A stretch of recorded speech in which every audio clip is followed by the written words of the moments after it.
Hey, it's Annie here with your latest tech update.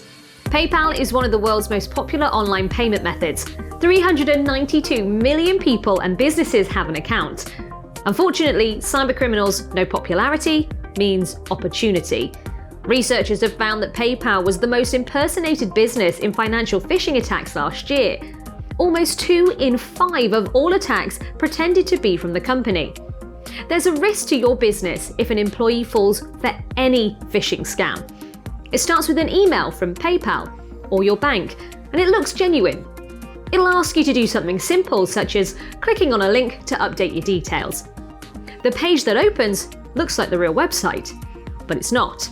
It's a spoof site, and once you enter your login details, they're stolen by the attackers.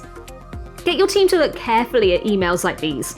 Sometimes there are grammatical errors, or the link looks suspicious. If in doubt, type in the usual website address into a browser and log in that way. A few seconds of checking the small details could save you the disaster of money being stolen from your business's bank account. If you'd like us to review your defenses against phishing emails, get in touch. That's your tech update. More next week.